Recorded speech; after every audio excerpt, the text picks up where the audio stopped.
এই রেডিয়েটার গার্ডটা একটা পাথরে লেগে একটু আন্ডার এস্টিমেট করে ফেলছিলাম পাথর হাইটটাকে, তো আমাদের কেবিলটাই দিয়ে বেঁধে গেছি।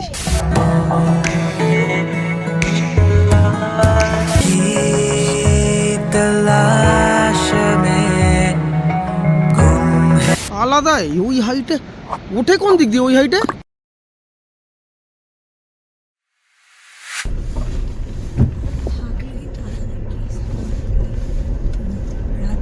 গ্লেশিয়ারটা সেই লাগছে, সেই লেফট প্রচুর পাথর আছে দেখি, মাঝখানে উঁচু হয়ে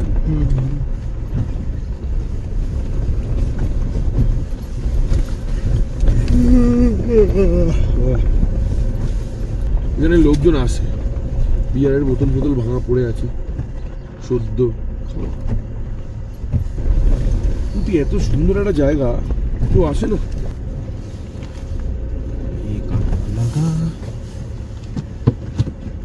এই কাঁটাগুলো মুখে লাগবে দেখে।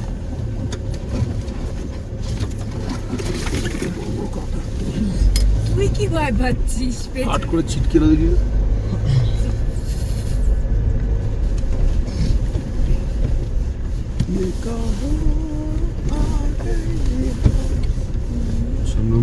ওই যে ওপরেও কিছু রয়েছে, ওপরেও কিছু রয়েছে। এইখানে যদি ক্যাম্পিং করা যায় কে কি বলা যায়, তাও কি বলা যায়। হ্যাঁ, কেউ কিছু বলবে না, তো থাকবি না তো বলছিস। কালকে থাকা যেত এখানে, তাহলে তো রাস্তাটাই খুঁজে পেল। ঠান্ডাটা খেলতে পারলে আর কিছু তাহলে বুদ্ধি থাকে। মানে আগে টাইম আছে, গাছ দেবে।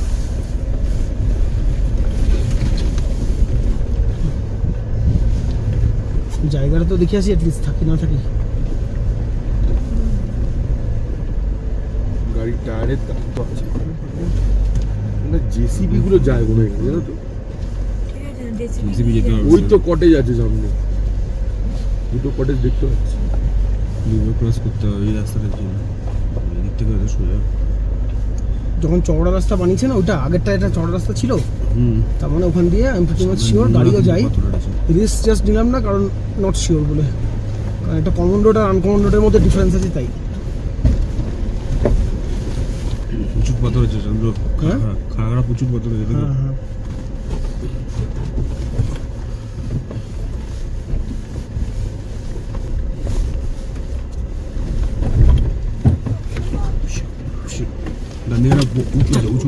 উঁচু আছে, সামনেটা উঁচু আছে।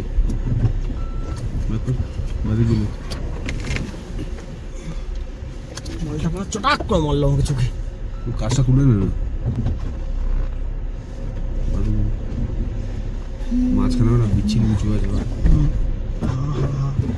আনতে হবে।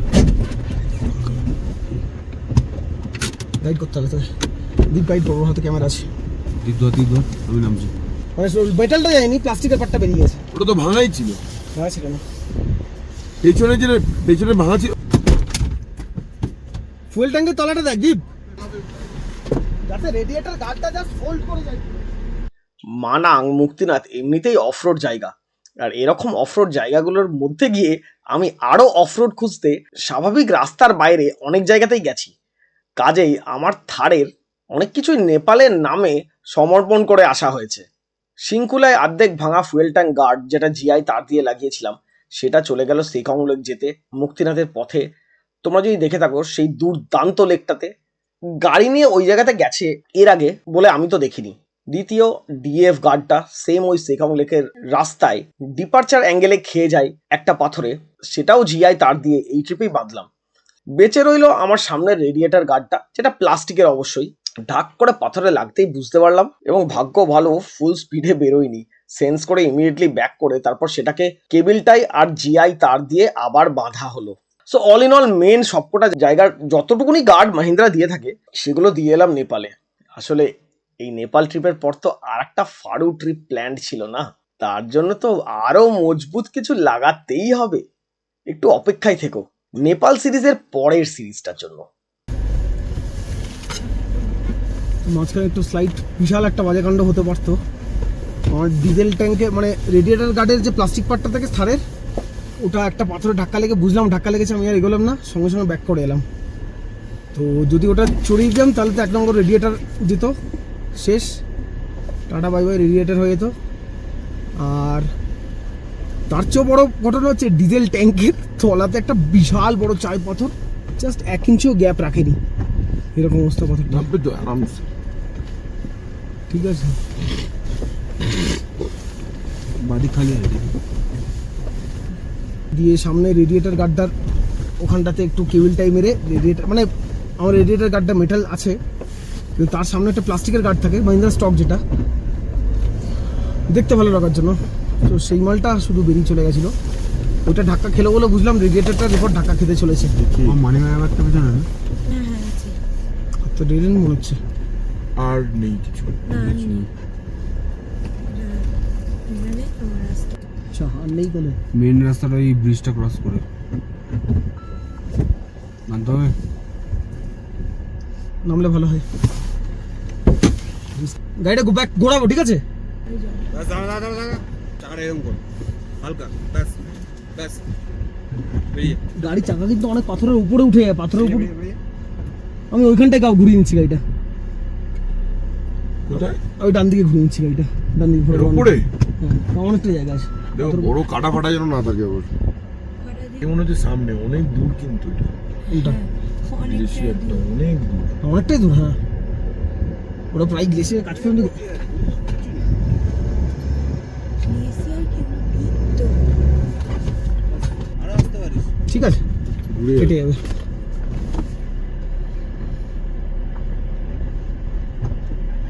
তো চেষ্টা করলাম, যেমন দেখলে ওইদিকে যাওয়ার একদম গ্লেসিয়ারের সামনে পর্যন্ত। তো একটা দেখেছিলাম ভিডিওতে, ইস্যুজু দিয়ে এই হাইলাক্স নিয়ে গেছিলো অনেকটা দূর পর্যন্ত, কিন্তু সামনে পাথর পাথর পড়ে আছে, আর যাওয়ার মতো রাস্তা নেই। প্লাস এই সেখানে আমার যে প্লাস্টিকের রেডিয়েটার গার্ডটা যেটা আছে দেখছো, এই রেডিয়েটার গার্ডটা একটা পাথরে লেগে একটু আন্ডার এস্টিমেট করে ফেলছিলাম পাথর হাইটটাকে। তো আমাদের কেবলটাই দিয়ে বেঁধে গেছি, কাজ চলে যাবে। আর বকবোর্ডের দুর্দান্ত, হ্যাঁ, ইয়ের তলায় ভাটিক করে বাঁধলেই হবে। আর এই হচ্ছে সেই টার্কিওয়াস লেক বা সিন্ডি লেক।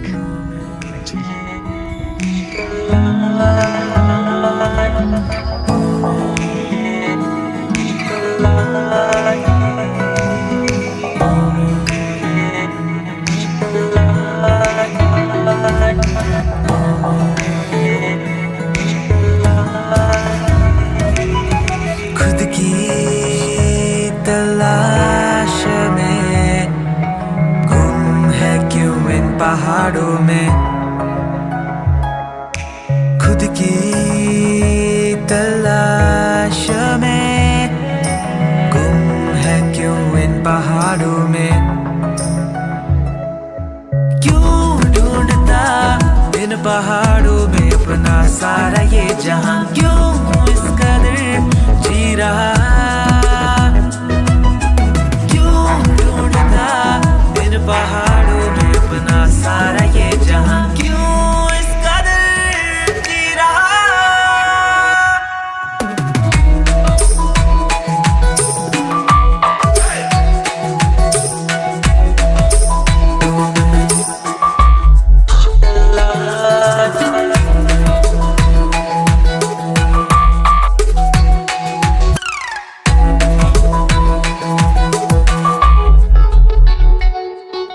खुद की तलाश में गुम हूँ मैं इन पहाड़ों में,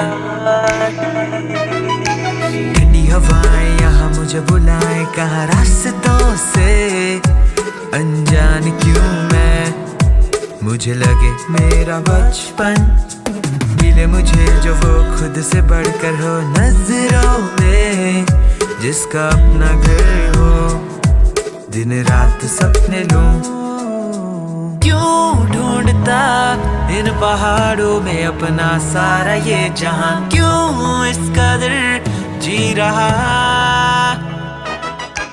क्यों ढूंढता इन पहाड़ों में अपना सारा ये जहां, क्यों इस कदर जी रहा। ওকে, তাহলে আমরা শেষমেশ ওই মার্ক করে রাখা সিন্ডি লেক খুঁজে পেলাম। খুঁজে তো পাবো মোটামুটি জানতাম, এবার ওটাকে দেখে ভালো করে প্ল্যান ছিল ক্যাম্পিং করার, কিন্তু আফসোস এই ট্রিপে একটা সিঙ্গেল ডেও ক্যাম্পিং হলো না। বাট এনিওয়েজ যথেষ্ট এনজয় করেছি, যা সুন্দর জায়গা দেখেছি বলে বোঝানো যাবে না। আর ওরকম লেকের কালার, ও মাই গড, মানে আউট অফ এক্সপেকটেশন। আমি ক্যাম্পিং করতে প্রচণ্ড ভালোবাসি এবং বহু জায়গাতে ক্যাম্পিংয়ের স্পট ঠিকঠাক পায় না।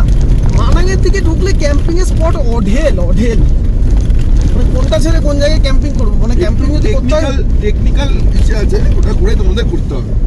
হ্যাঁ টেকনিক্যাল তো বটেই, লোকজন যেন না থাকে কাছাকাছি।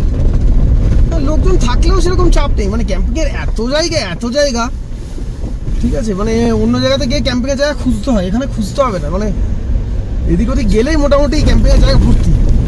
তো আপাতত প্ল্যান হচ্ছে মানাং থেকে সোজা ট্রেনে বেরোনো। ম্যাপে মেরে রেখেছি যদিও ইলাম সান্দাকফু দিকে যাওয়ার জন্য, সান্দাকফুর দিকে যাওয়ার জন্য, কিন্তু আমার মনে হয় না ইলাম যেতে পারবো। ইলাম যাওয়ার কোনো চান্সই নেই, ইনফ্যাক্ট 21 আওয়ার্স। তো দেখা যাক, বেশি শহর থেকে আরও যতটা এগোতে পারবো এগিয়ে যাবো ইলামের দিকে। কাকারপিঠা বর্ডার হয়ে বেরোবার টার্গেট, এই হচ্ছে কথাটা। আর একটা ট্রেকিং রুট এখানে যেটা আছে মানাং থেকে থরংলা, তিলিচো হয়ে থরংলা হয়ে মুক্তিনাথ, সেই ট্রেকটাও করবো। আমি একটু বড় হলেই সেই ট্রেকটা একটা টার্গেটে রাখলাম। ঠিক আছে, এই ভিউ তো তোমাদের কাছের সময় দেখেছি, নতুন কিছু ইন্টারেস্টিং হলে আবার দেখাচ্ছি। তো আমরা এখন তো ফিরছি পেশি শহরের দিকে। এই রাস্তাটা মানাঙের মেন রাস্তা। আর কালকে যেখানে আমরা নতুন রাস্তা ডিসকভার করেছিলাম সেটা হলো পাহাড়ের যে নদীর ওই পাড়টা। জুম করে দেখালে তুমি বুঝতে পারবে, একটু হয়তো আন্দাজ করতে হবে যে কী লেভেলের ইনক্লিনেশন ছিল এই রাস্তাটা, কতটা শার্প বেন্ডস আছে। এই রাস্তাটা পুরো গেছে এই পুরো পাহাড়ের ওই পেছন দিক থেকে গিয়ে, ওই সাইড থেকে গিয়ে পুরোটা।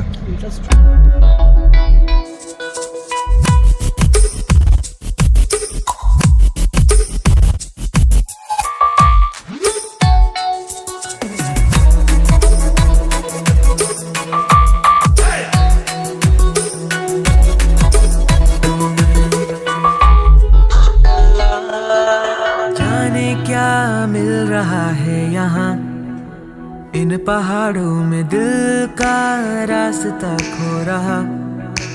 इन हवाओं में ख्वाहिशें मेरी अधूरी सी पड़ी, क्या मांगा मैंने तेरे सिवा, कोई है पता मुझे तू है यहीं कहीं। मंजिलें मेरी हम सफर है बनी, क्यों ढूंढता इन पहाड़ों में अपना सारा ये जहां, क्यों इस कदर जी रहा, क्यों ढूंढता इन पहाड़ों में अपना सारा ये जहां, क्यों इस कदर जी रहा।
তা বাজে এখন 4টে বাজতে যাচ্ছি। ইনফ্যাক্ট আমরা দাঁড়িয়েছি ধারাপানি মানাঙের কাছে একটু চা খেতে, চাটা খাই। গার্ডেনটা বেশ সুন্দর, এদের ফুলে ভর্তি একদম। রুমস তো এখানে, স্টেজ অ্যান্ড রুমস তো এখানে অঢেল। গার্ডেনটা খুবই সুন্দর।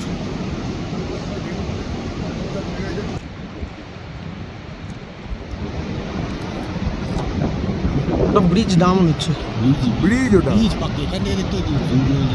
হ্যাঁ হ্যাঁ হ্যাঁ, ওইখান দিয়ে কে হেঁটে যায় এপাশ থেকে ওপাশে? সেরা তো আলাদাই ওই হাইটে ওঠে কোন দিক দিয়ে ওই হাইটে?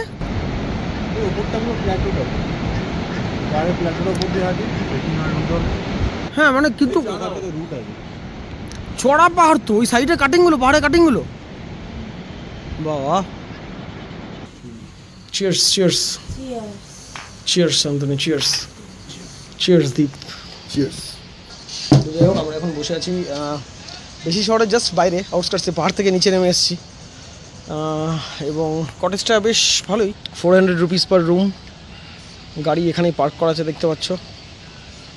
আর ওদিকে এই দুটো রুম আমাদের, অ্যাটাচ বাথরুম নেই, বাট মার্সিয়াংদি নদীর পাশেই।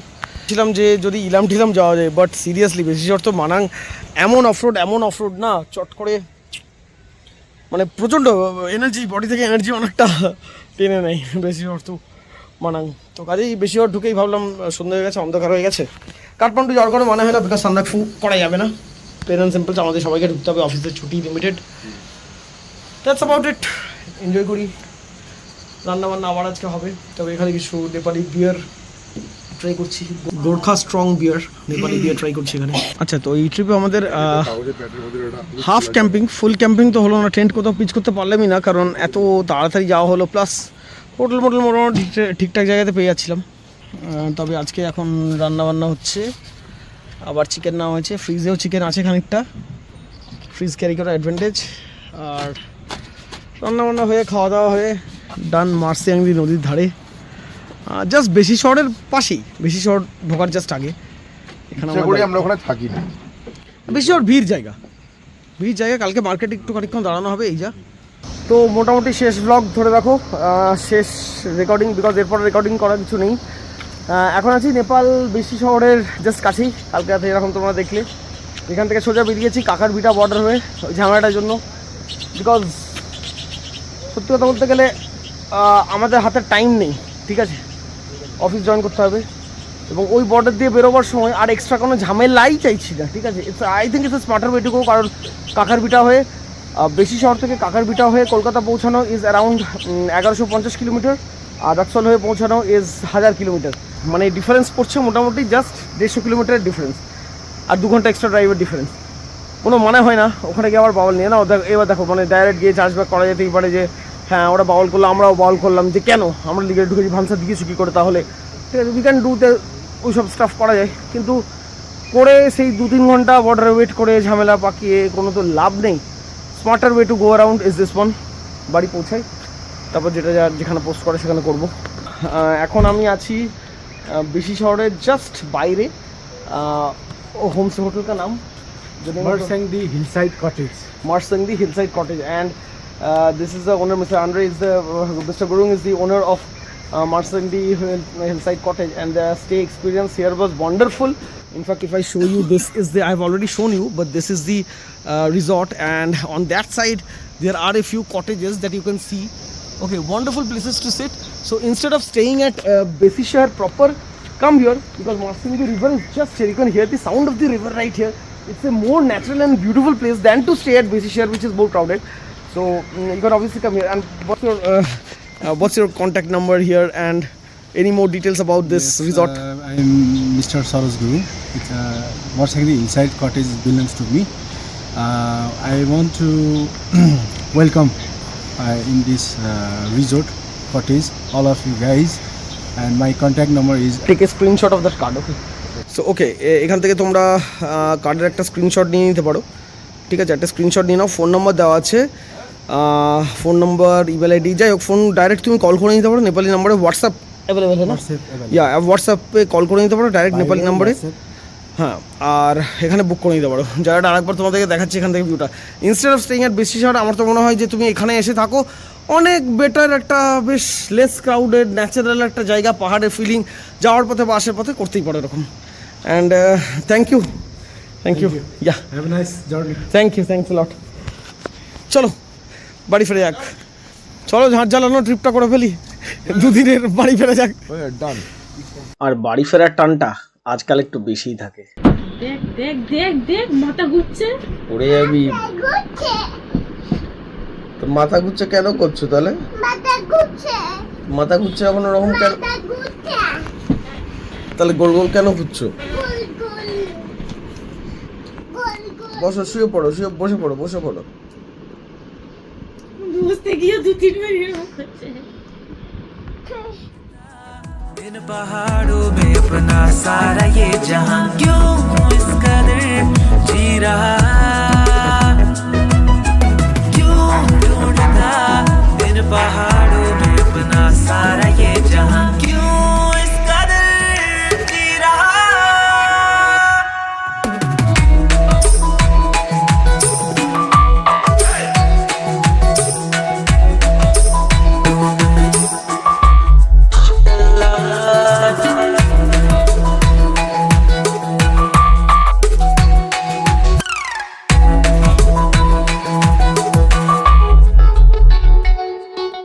खुद की तलाश में गुम हूँ मैं इन पहाड़ों में। ठंडी हवाएं यहाँ मुझे बुलाए, कहाँ रास्तों से अनजान क्यों मैं। मुझे लगे मेरा बचपन मिले मुझे जो वो खुद से बढ़कर हो, नजरों में जिसका अपना घर हो, दिन रात सपने लूं। क्यों ढूंढता इन पहाड़ों में अपना सारा ये जहां क्यों इस कदर जी रहा, क्यों ढूंढता इन पहाड़ों में अपना सारा ये जहां क्यों इस कदर जी रहा।